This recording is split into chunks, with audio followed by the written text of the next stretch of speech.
Hello everyone and welcome to the channel. I am Deathblow and today we're going to be exploring a new kind of video format for us. We're going to be making a tier list. We'll go through all 32 heroes in Storybook Brawl and assign them a rank.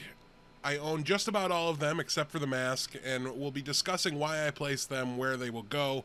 Might be moving them around a little bit as part of the discussion. We are doing this live on stream as well, so there may be a little bit of chat interaction in case you're wondering who I'm speaking to and answering questions from.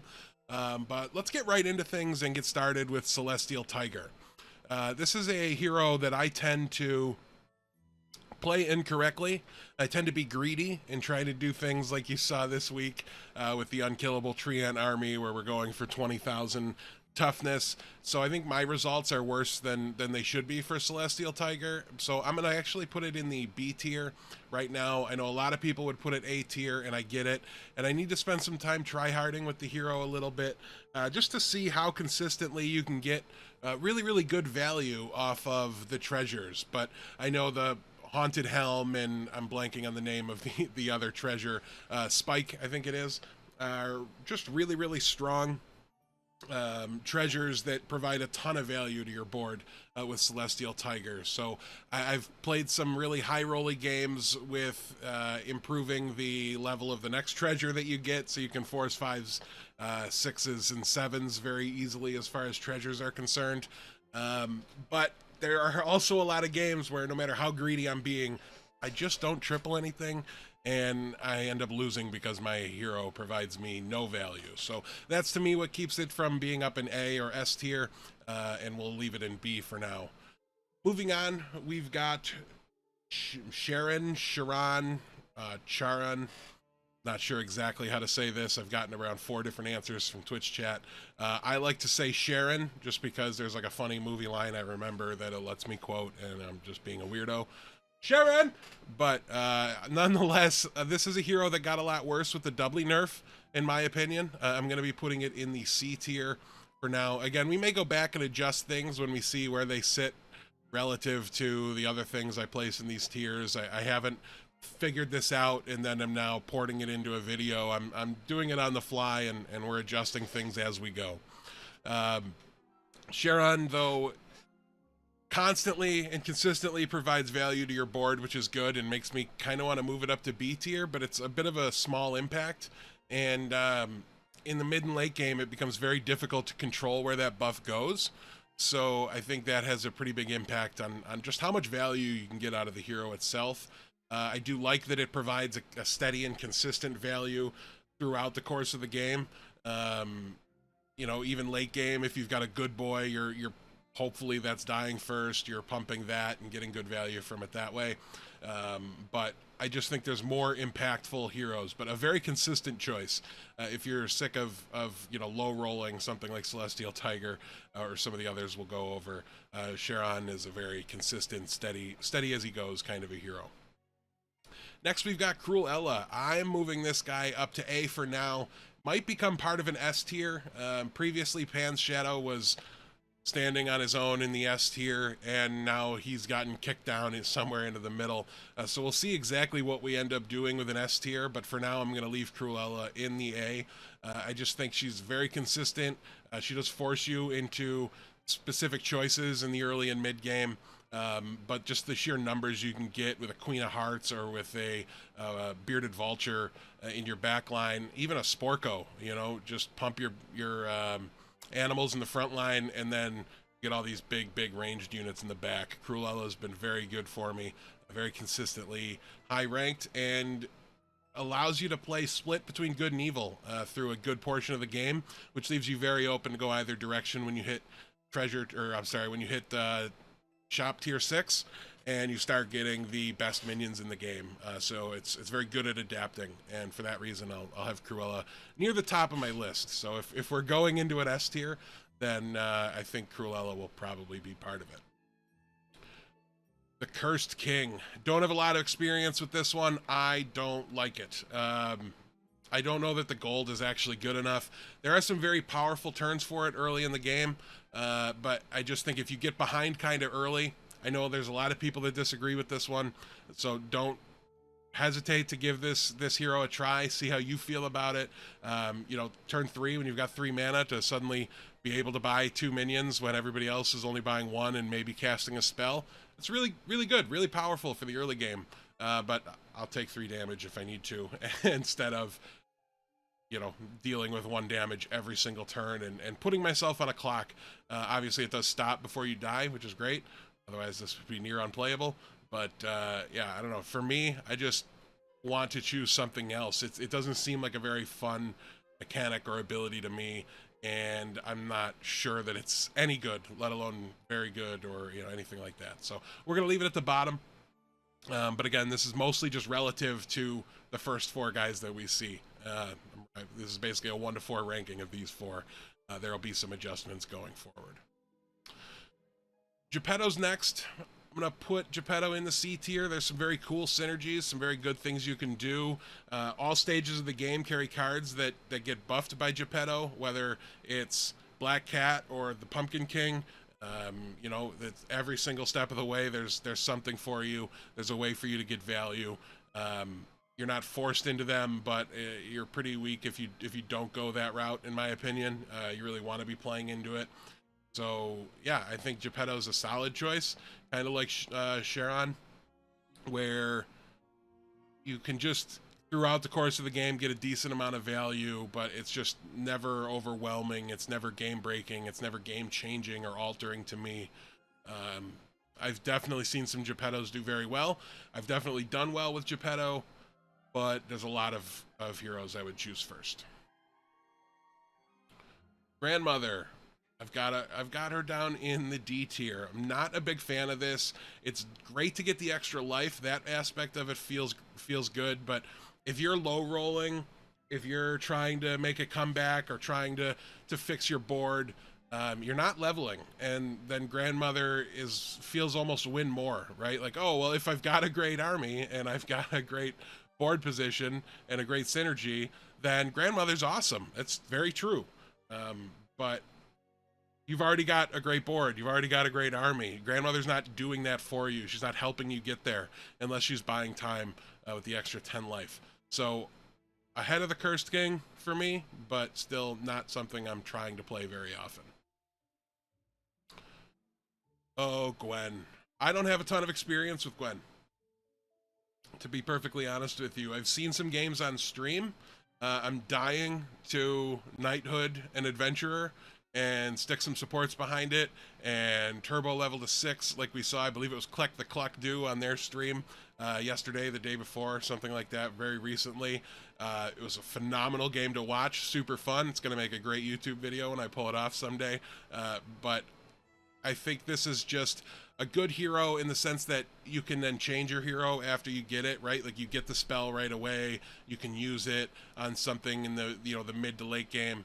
And then it gives you a very nice power spike if you use it on the right minion. And I think that's really important for a hero to at some point really drastically turn the tides or turn your fates around and give you a significantly better board than you had before, whether that's through doubling, pumping all your back line, you know, like that's going to be a common theme throughout the top. Is there's at some point during the game there's a pretty big, large impact. We're going to put it below Celestial Tiger for now. That's just an experience thing. I have a feeling Gwen might be higher than we'll end up placing her. But limited experience. It's one we're going to be targeting on stream going forward. Horde Dragon. I'm going to go top of C tier for now. Might sneak into the B tier once we start populating out these lower tiers. They're going to get pretty busy, I think. Steady, consistent value throughout the course of the game makes it a lot easier to hit those 7 cost treasures, and that is your big power spike that I'm talking about that might push it up here.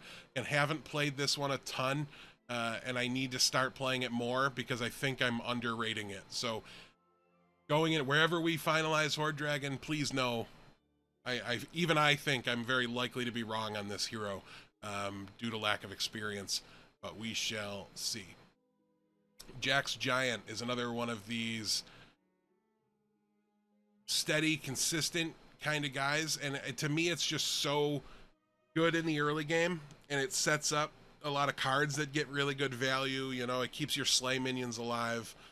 It just does a lot of really good work for you. It allows other things to provide that spike. We're going to put it in B tier for the moment, and it's going to be behind all these things that have that large impact. But I think Jack's Giant is a little boring, but also really strong and just really consistent, and it's mostly about that early game, right? You're not going to be losing a lot of life early with Jack's Giant, as long as you keep building your board out and going as wide as you can, and just fill out that front line, throw a couple supports in the back, and you're going to be in really, really good shape with Jack's Giant. Krampus. Krampus we'll put behind Jack's Giant. And really, we're going to find the good version of this as soon as I can here. This is Claus. We're going to put them, I think, here for now. I'm going to go above Jack's Giant with both of them. Good +1/+1 for Mrs. Claus, and Krampus is evil +1/+1 across the board. So again, I really like the impacts all aspects of the game, constantly good, but there's diminishing returns on that +1/+1. But I think both of them are very valuable. They set you up strong in the early game to just have a better board than your opponent because of the built-in pumps and buffs. And I'm actually going to put Mrs. Claus above Krampus because I think cards like Good Boy just make better use of that extra stat. So a little more value comes out of Mrs. Claus in the late game than I think Krampus does. But it's 6 to 1, half a dozen to the other. I think they're linked together in my mind for good reason. Loki. Very inconsistent so far. When I started playing Loki, I thought it was good, like up here good. But now I've hit some low rolls. I'm paying 2 life for extra gold that I couldn't possibly use early in games. I'm free rolling too much, and instead of eeny meeny miny mo and and those kinds of things to actually help pump my board, or shrink ray.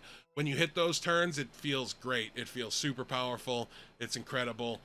When you're in the mid game and you mix a whizzle, you're really angry, you're really mad.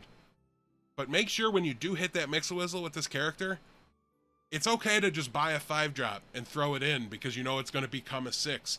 Play into what you've got. Make sure your highest cost minions are what's on the board, and it gives you your best chance to win with those. I think a lot of people just throw up their hands and go, well, I don't get to, like, my team's disappearing. So there's still smart plays and smart things you can do, even if there is that random element that's become part of your turn. I don't know why I kind of like Loki. I think it's just the free leveling of Cinderella, like the forced free leveling of it, or the early Wizard's Familiar. I think that can get out of hand, and Loki does help with that, but it's a little rough to lose the targeted spells. +1/+1 if you win combat, +3/+3 permanently, keep it if you win combat, or what have you. I think those spells, you feel the loss of those. Sleeping Princess, you can't play it, because you'll never get to target it, and you'll never get to wake it up. So there's serious downsides to Loki. Let's put it right behind Horde Dragon. Mad Catter. There's some good value to be had from Mad Catter. I'm not a fan. I've tried it a fair few times. You need to get lucky for it to be on something you want to buy. Now that I'm a little better at the game, I need to go back and try the hero some more, because now I'll be much more open to what I'm purchasing instead of trying to force buy the specific, cards that I'm looking for when I re-roll or donkey roll into one specific thing. I don't need to worry about doing that anymore. I've been very good about staying open into Tavern Tier 6 and reacting to what my 6 drops are, and I think Mad Catter, when you play that style, gets better. But for now, I'd probably rather play Sharon and maybe even Geppetto. But I think it would be pretty insulting to drop it down to D. It doesn't compare with what these are. Mask, I'm going to put at the end. I don't play it. I don't own it. I don't want to play it. It doesn't even remotely appeal to me to just change my hero a bunch. I undervalue that hero select spell. I'll play something that's lost its early game value and I don't switch. So I need to start playing with the spell more, and I think when I start to get good results from using the spell, I'll come to appreciate the hero more and maybe actually play with it a little bit. I think it's notable starting with 2 spells. This is something I haven't gotten to experience yet, but starting with 2 spells in your hand, if you get like a Wizard's Familiar draw or something like that, you know, you cast one early, it's a guaranteed option on whatever turn you don't see something impactful or something that you can afford while still expanding your board out. So I think that's a very important aspect to the mask that is often overlooked. But I just hate the feel of this hero, the idea of it. I don't really have an identity or an ability or a hero. It's just that I can become one of these other guys. I'm sure there's people out there that'll like it. I don't know that I ever will. That said, I'm still tempted to put it above Curse King, but I won't because I have no knowledge of it, and I don't even have a desire to buy it. I will. It's the last one I need to buy, but I'm not super pumped about it. Merlin, Captain Consistency. Play a lot of spells in Storybook Brawl. They're all, generally speaking, very, very good options. They do scale well throughout the game, and Merlin just throws some stats around early on that makes your board better than your opponent's more often than not. So behind Cruella, because the amount of pumping she does on a turn-by-turn basis is much higher than Merlin, but Merlin is just a very consistent, steady as she goes option that you can pick anytime it comes up and reasonably do very well every single time. Mordred. Not a big Mordred fan. I've seen people use it well. I don't think it adds a whole lot. It's an extra guy, though. It feels like it should be so powerful, but we're still going to put it top of C tier for the time being. I need to mess with this more. I need to look at more interactions that become better with Mordred. I think specifically the Romeo change in the patch might be very good for Mordred. Bringing an extra Romeo in from your hand to give you an extra Juliet summon, I think, has a chance to be pretty strong and impactful to the board. Maybe you don't even need to play the Romeo on the board, right? You could just put it in your hand, but I think having like a second one there is probably ideal. Then you'll still have the frontline Juliet, maybe a backline Romeo, and you don't have to worry so much about fight RNG, what dies first, where does the Romeo go in relation to the Juliet. But if it's an extra one, maybe you just don't care. I don't know. It's hard to say. And I'm sure that's not the best interaction either. Putting in Cupid or Pumpkin King or I don't even know what the best choices are. I'm a little warped by the last meta. There was a lot of backline attacking going on the beginning of combats, so in my head you could put a support unit there and then a dragon would fly over, kill something in your backline, and you're replacing it with a support unit. But I don't think that's going to be very relevant anymore. But yeah, Mordred is okay in the realm of consistent heroes, and his value and his power level scales with the power level of that extra minion that's coming out of your hand. So a good choice, one I might be very much so underrating, but was not a fan of. Morgan Le Fay stinks. What she does do, though, is she gives you a spike when you do drop below 20. That extra treasure can really make a big difference.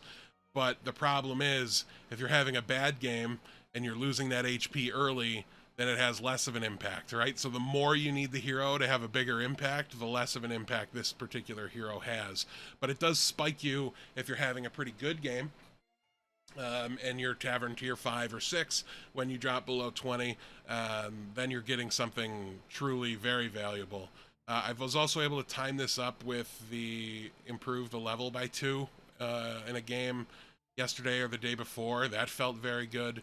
But generally speaking, it doesn't make your board better until you're desperate, which is good. If you're desperate, you want help to be coming, but it never seems to really pan out. And yeah, it's really the fact that the more you need it, the less valuable it is, makes it feel bad to play. So it probably feels worse than it actually is, but for me, it's not something I've enjoyed so far. Muerte. Your first last breath triggers twice. Not a big fan. We need to do some adjusting here and see. I don't know that mad. Yeah, no, I think we'll leave it as we are for now. Not a big Muerte fan, but it's fun. I think the recent change, obviously with Romeo and Juliet, is very impactful to Muerte. This was obviously very fun to abuse in the Copycats monster book meta, but not really at the moment anymore. Something that I think you can get a lot of value from consistently. So I'm going to leave it off. Yeah, I'm going to leave it at the end of C tier for now. It's a little bit just of a gut reaction here with Muerte.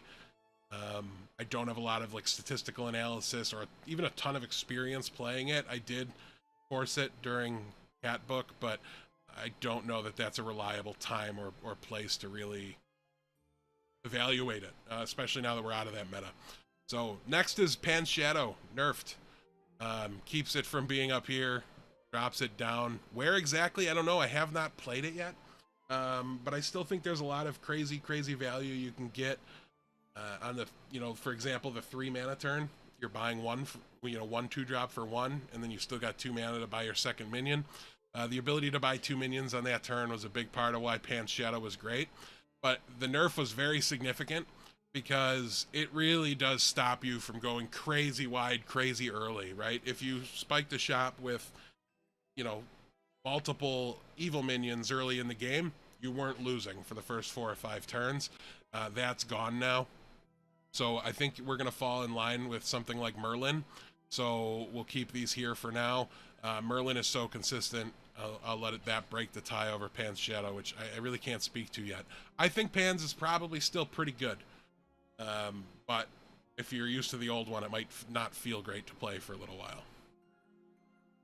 Next up, Peter Pants. I do not like this hero. You can make it work. You can scam some people. I played the Buff the Adventurer comp so that you're constantly, regularly gaining experience and gaining levels. I've got exactly 1 game with this hero, so if you're a Peter Pants stan, then don't come at me. I will keep trying it. It was just one of the last ones I bought because it didn't sound super fun to me. Good news is it was funner than it felt like, but I don't think you have an answer. I don't think you can first place with Peter Pants.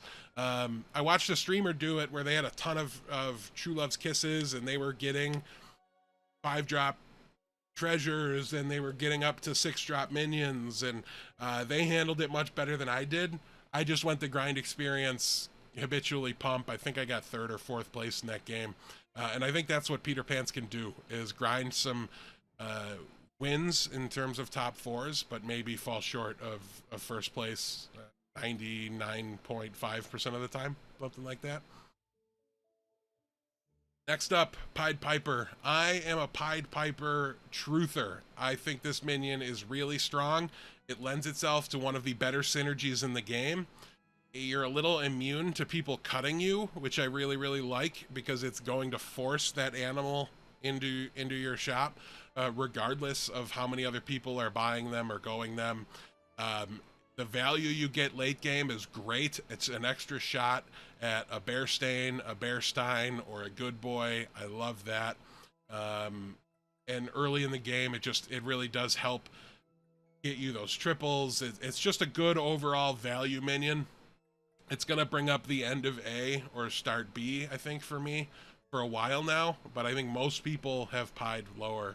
I'm a fan, so I'm going to leave it up here for now. Potion Master. I used to love you. Doubly used to cost 2 mana, though. And since that's not true anymore, we're going to bring you all the way down to D tier. No, we can't do that, because Muerte's there, Mad Catter's there. Yeah, I'd rather play Potion Master than Mad Catter, and I think that's where the cutoff is for me. Too many games where you're trying to play Potion Master and you don't get the targeted spells. It feels terrible when that happens, so I'm going to try to stay away from it, basically wherever I can at the moment. Just Not a fan of how inconsistent the ability is. If you do, start seeing doublies, you're able to pump things. It's really nice to control where that extra +2/+2 goes since you're targeting the spell. But I personally just think getting those spells, getting the right spells, is way too inconsistent and unreliable. Where something like Merlin is just, nope, I don't care. If you're playing a free roll to roll your shop, that's good enough. If you're gaining 1 health and being able to cast another spell, that's way better for something like Merlin. So a lot of the spells are just buffed by Merlin. A lot of them are untouched by Potion Master, and I think that creates the difference.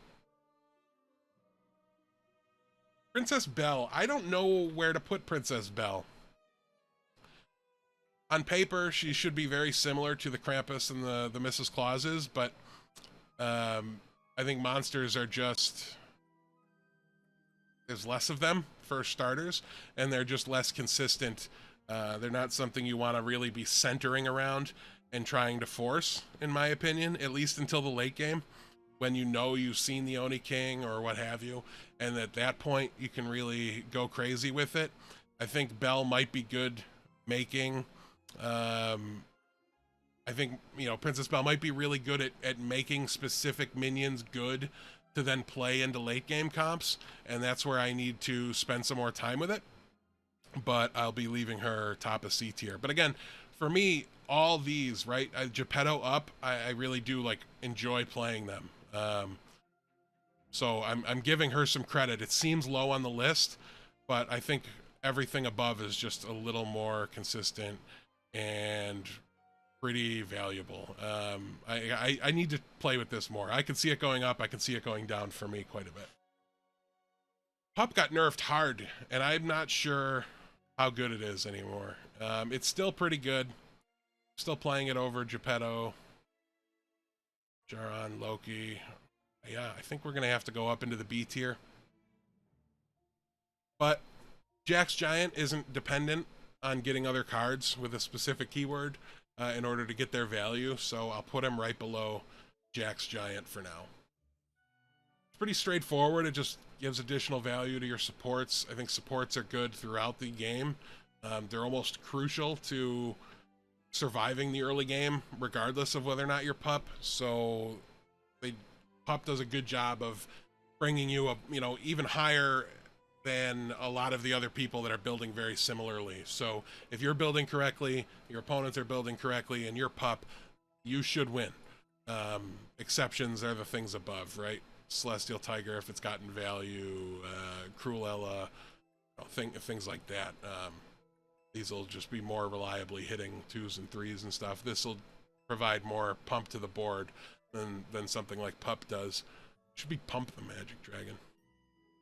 Devs, Sad Dracula's next. I'm going to be biased on Sad Dracula because one of my favorites, hands down. Big fan of this hero. I really enjoy playing Slay comps. I think he enables Slay comp to be more diverse than a lot of other things. I think he's crucial to the... blanking on the Shadow Assassin build. If you're going to scale that early, Sad Dracula is a great way to go about doing that. I would rather play it over Gwen. I'm going to go top of B tier for now. I think I'd choose it over any of these. What I'm not sure is if that's personal enjoyment and preference or power level. Time will tell. Let me know what you guys think of that. Where do you put Sad Dracula? Because I think that is a very polarizing hero choice from what I've seen. Sir Galahad, Matt Nass's favorite hero. Sorry, Matt.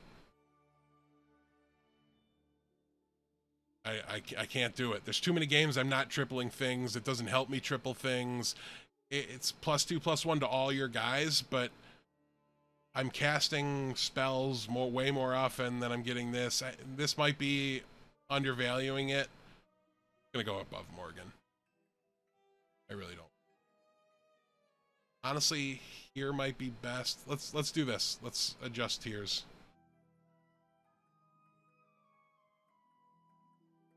There we go. We'll expand the D tier and get a little mad. Rosemarie in chat has Dracula A tier. My heart wants to agree with you, Rosie, but I don't know. It's probably my fault. I'm getting caught in these baits of like trying to make certain things work that aren't gonna work. Stop trying to make fetch happen. It's not going to happen. Um, but I don't know.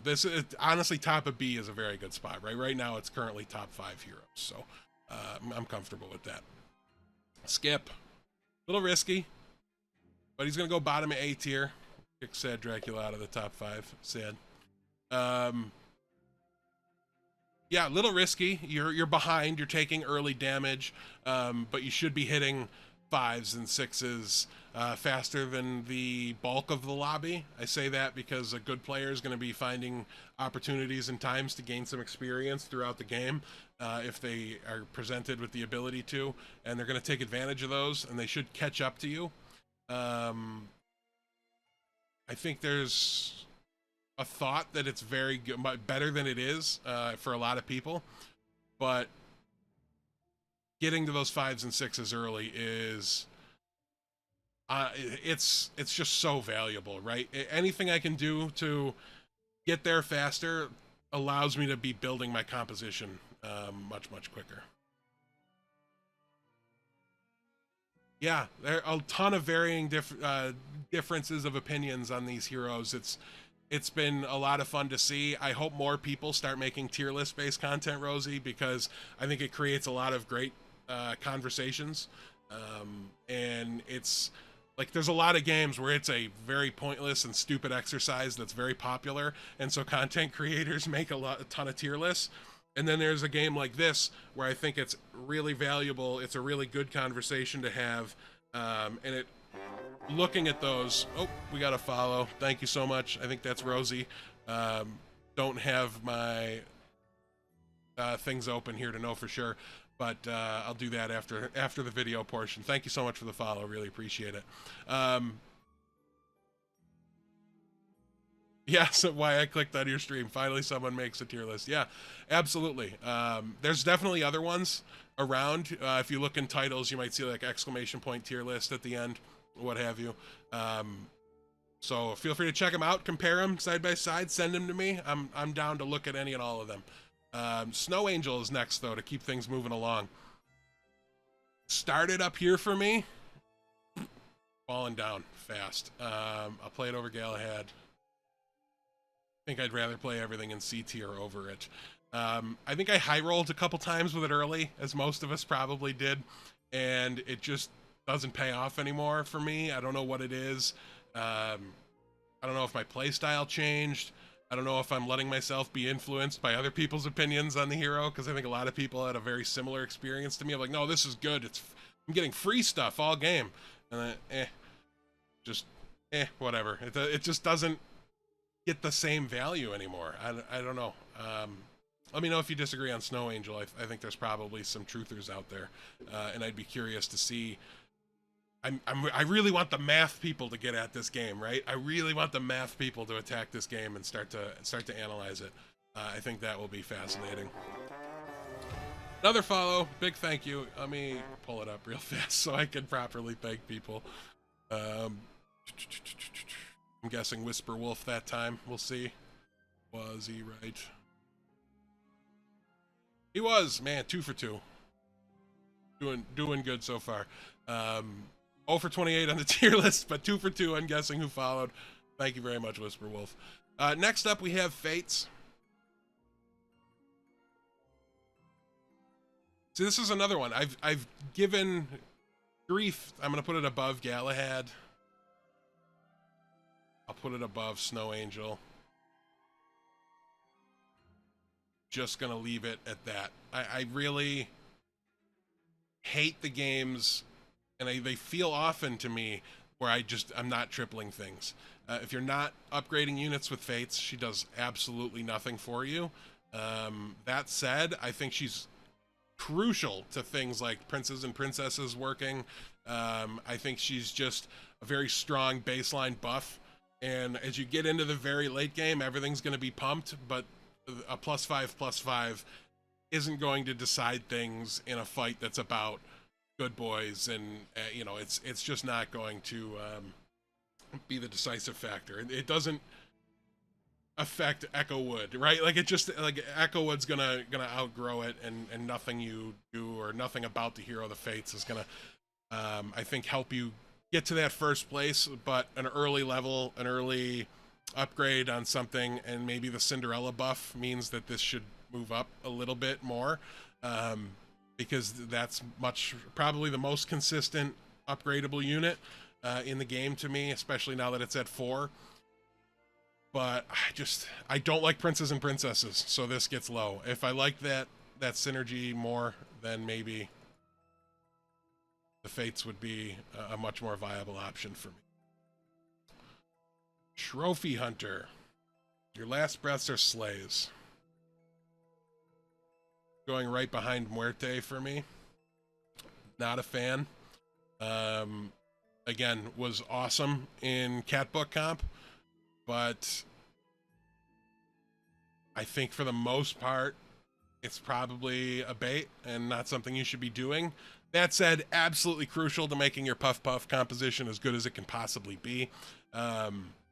Which in a video earlier last week, I think it was, is second place with this. And we were also, I think, copycatting in that game with Puff Puffs behind. And it was a very high roll Puff Puff game with Trophy Hunter. It was a lot of fun. Trophy Hunter's a fun hero. Don't let its placement here discourage you from playing it and trying it. Go nuts. But if you're in top 50 trying to get into a tournament where you need to be top 16, you're going to stop picking it pretty fast. So something you'll not ever stop picking fast is Wonder Waddle. Wonder Waddle is great.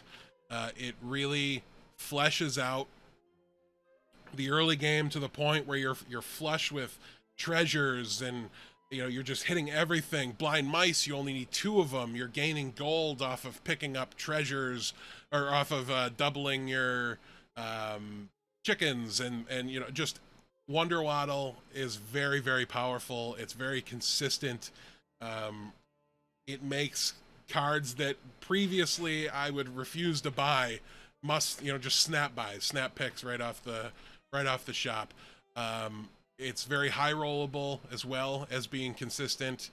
So I'm going to have to go as the lone S tier for now, but we might be doing this not until we put Zelhua way down here. Zelhua is a good minion to change into from a spell.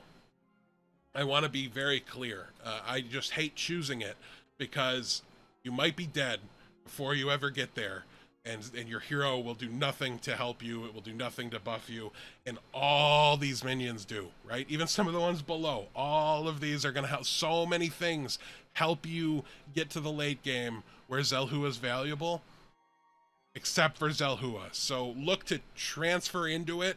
Be very open to picking it when you cast the spell, whose name I can't remember for the life of me. I think it's great to be in the game, but I just can't pick them. Yeah, chat saying like Zelhua in the late game is B tier. Same with Morgan, but at the beginning of the game when you're picking your heroes, they're just bad. And there's really not, I think, too much that can change with them. And I don't even want this to change, right? There should be bad heroes. It's not a slight on the hero. I love the design of this because the card to swap spells exists, and you can switch into it and then get great value from it after one of your early game characters is washed up and not doing anything for you anymore. After Morgan's given you its treasure, changed to Zelhua, and all of a sudden you're able to pop off in the late game and really turn the tides of that fight. I think stuff like that is phenomenal. It makes for great game design, but it also makes for a D tier hero in a tier list when you're talking about who to pick at the beginning of the game, which we are. So that's all the heroes. Do we want to make any adjustments from here? This is the one I've really been toying with. I don't like the idea. I don't think he's so much more broken than Cruella. Like Pan's Shadow used to be above all of them.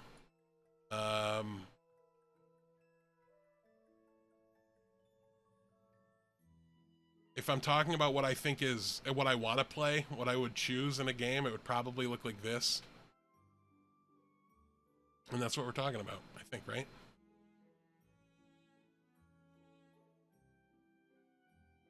Put the Drac in. Yeah, we'll leave it here. I'll save this. It'll be part of the Twitch stream. You can go on twitch.tv/deathblowttv and do ! tier list in order to see this. I'll wait and do it after so that the video sees them all this whole time. But that'll wrap up the video. Thank you guys so much for tuning in, checking out the channel. Please do like, comment, and subscribe if you want to see more Storybook Brawl content. Leave a comment down below. Let me know which hero you think I'm the most off base on